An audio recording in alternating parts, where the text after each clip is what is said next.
from places like your Northern Italy trip, like in Florence, if you want to buy like leather goods. So definitely be careful with that.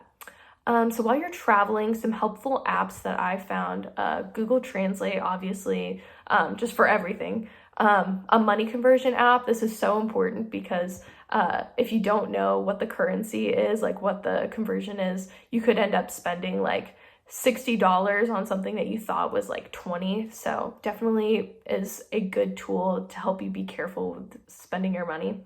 Google Maps is really great. I think you're able to download maps for whatever city you're in, so you can easily find your way around if you don't have cell service.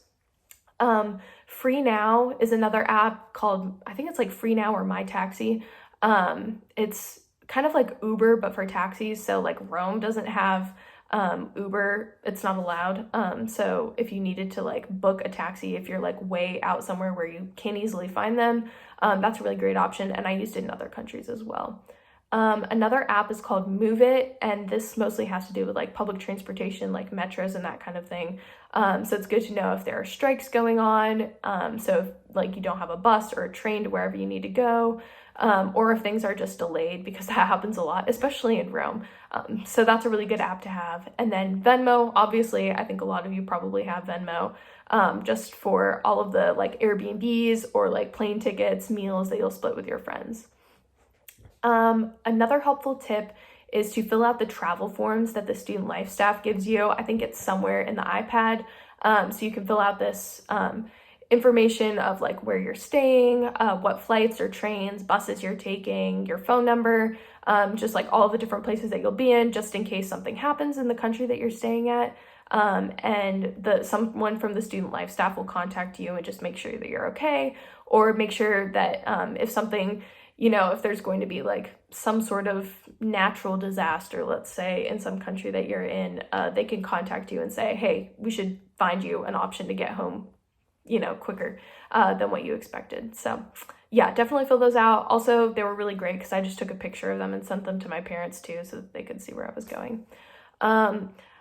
Enroll in STEP for local updates. So this is a program to let you know of any like terrorist activity or anything dangerous that might be happening in the cities that you're in. And it's a great way to be able to like look up the country that you're looking at traveling to and seeing how safe it is at the moment, because it can change like anytime. So that's something that you should look into to make sure that wherever you're going is somewhere safe. And then lastly, bring cash with you wherever you go.